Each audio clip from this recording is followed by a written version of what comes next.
He walked up to the velvet rope with quiet confidence, his suitcase in one hand, his ticket in the other. Everything about him said he belonged there, the VIP lounge, a place meant for the wealthy, the famous, the elite. But before he could take another step, a stern-looking staff member blocked his path. "Sir, this area is for VIP guests only," she said, barely glancing at him.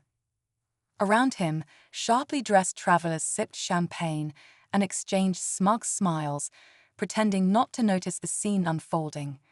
It was clear they had already judged him by his worn jeans, his scuffed shoes, the ordinary way he carried himself. In their eyes, he wasn't important enough.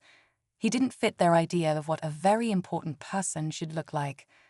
The rejection stung, but he didn't argue. He simply nodded, stepped aside, and found a quiet seat nearby, where he watched the people who had dismissed him without a second thought. What they didn't know was that the man they had just turned away wasn't just a random traveler. He was someone they would soon regret underestimating, someone whose story and status would shake up the entire lounge before the afternoon was over. As minutes ticked by, an unexpected series of events began to unfold. Whispers turned to wide-eyed stares. One by one, the tables turned in ways no one could have predicted. Who was this man really? And how did he manage to teach them a lesson they'd never forget?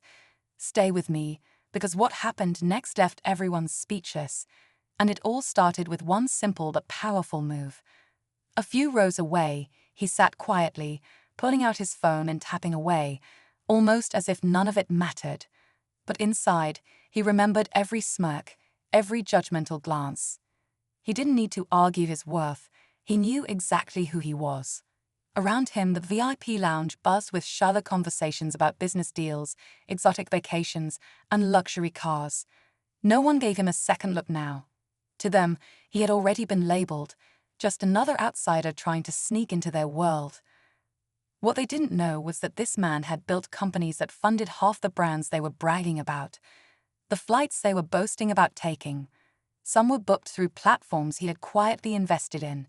He wasn't just wealthy, he was powerful, but in a way that didn't need showing off. He believed true success didn't scream, it whispered. As the minutes passed, he noticed a few staff members starting to panic. A handful of them whispered into their earpieces, glancing over nervously at the entrance. Something was happening, but the others in the lounge were too busy admiring themselves to notice. Then came the click of polished shoes against marble flooring. A small group of executives had arrived, moving quickly, scanning the room. They weren't there for the usual VIPs. Meanwhile, he stayed right where he was, almost invisible, casually sipping his coffee. The energy in the room shifted. The smug faces that had once looked down on him were about to experience something they never saw coming. Every decision, every judgment they made that afternoon would soon circle back to them. But just before everything unraveled, he did one small thing that changed the entire mood of the lounge, and it caught everyone's attention. Without looking rushed, he stood up and made a short call. His voice was calm, almost casual, but within seconds, the atmosphere in the VIP lounge shifted again. Two men in sharp suits entered, not flashy, but the kind of quiet power you notice once you know what to look for. They moved past the velvet rope without hesitation, bypassing the front desk, and headed straight toward him. The same staff member who had turned him away earlier watched in confusion, a slight frown forming as she noticed the sudden attention he was getting. The executives who had arrived minutes earlier weren't there for the usual millionaires or influencers lounging around. They were there for him. The man everyone had dismissed was, in fact, the reason half the airport's VIP sponsorships existed. And today he wasn't just passing through. He was here to finalize a major business deal that would shake up the entire airline industry. But the people who had judged him based on appearances were about to find out just how costly their snap judgments could be. Meanwhile, a few of the lounge's regulars started whispering.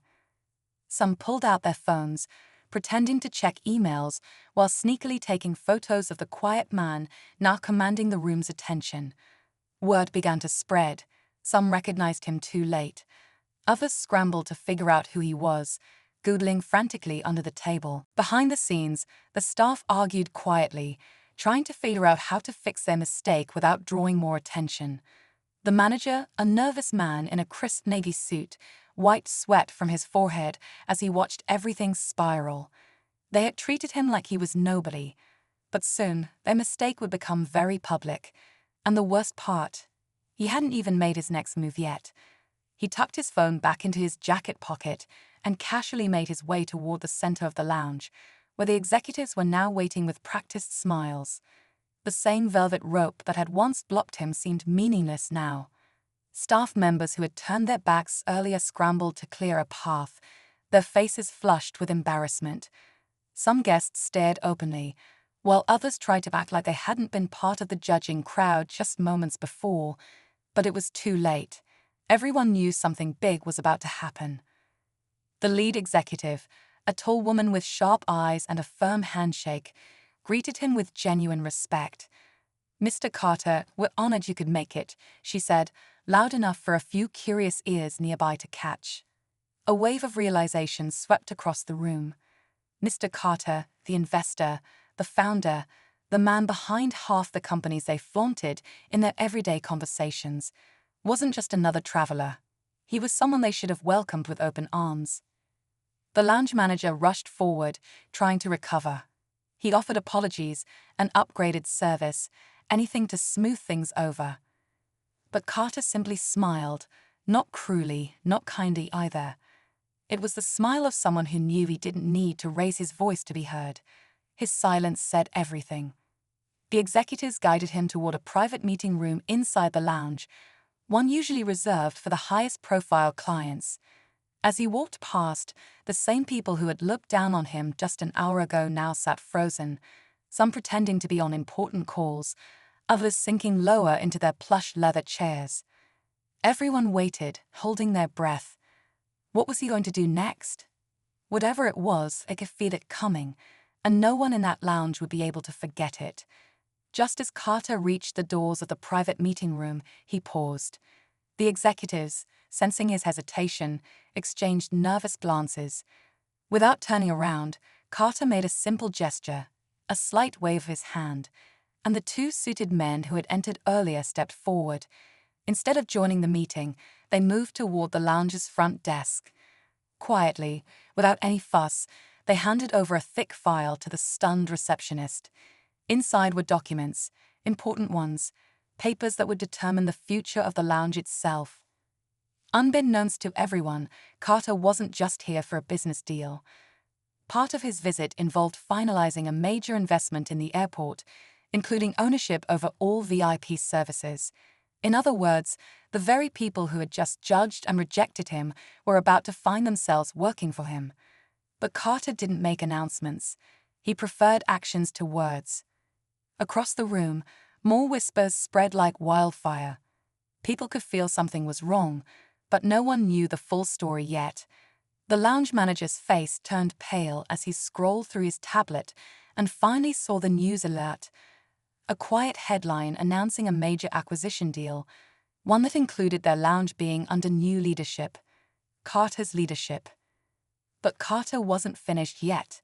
Instead of walking into the private room, he turned back around and slowly made his way toward the main seating area, where the so-called VIPs still sat pretending not to notice him. He stopped at the center of the room. Every conversation died out. Every eye was suddenly glued to him. The stakes had changed, and the people who once looked down on him were now desperately hoping to stay in his good graces.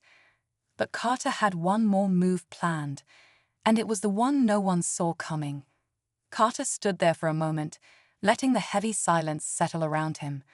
Every pair of eyes was locked onto him, waiting for some sign of what he would do next. The same people who had judged him, laughed at him, and turned him away now looked like they were holding their breath. Slowly, Carter smiled, a calm, knowing smile, and with a quiet, even voice he said, "I'm here to make some changes." A ripple of unease passed through the room.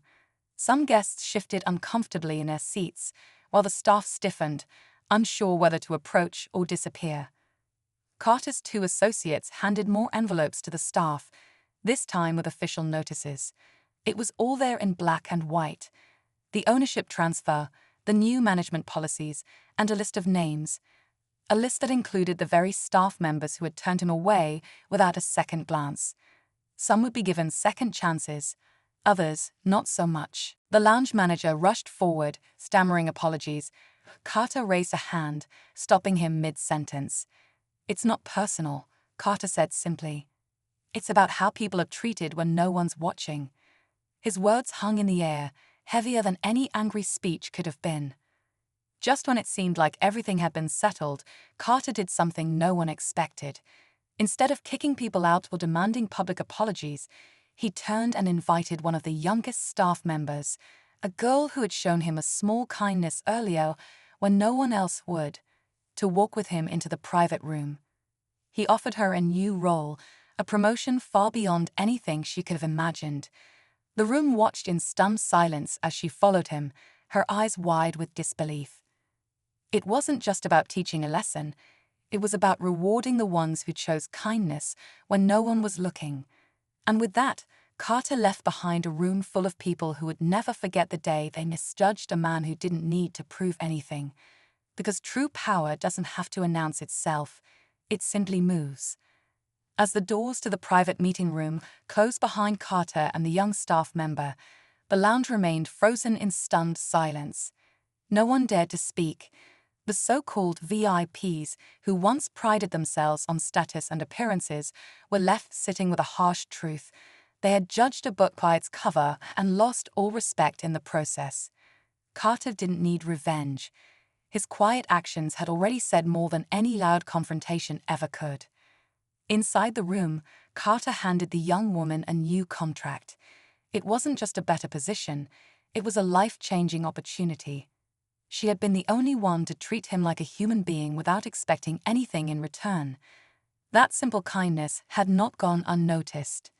In a place obsessed with appearances and power, she had shown something far more valuable: decency. Carter believed that leadership wasn't about titles or wealth. It was about character, and today he had made sure that message was loud and clear. Meanwhile, the rest of the lounge faced their own reality. Some hurried to leave, embarrassed by their earlier behavior.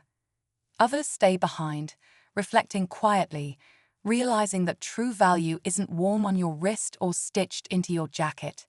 It's found in how you treat people when you think you have nothing to gain. By the time Carter and his new recruit walked back through the lounge, there was no applause, no grand gestures, just wide, humbled eyes following them. He offered no parting speech, no final lecture. He simply nodded once and exited the lounge, leaving behind a powerful reminder that respect isn't reserved for those who look important. It's earned by how you act. And that's the real difference between those who talk about success and those who live it.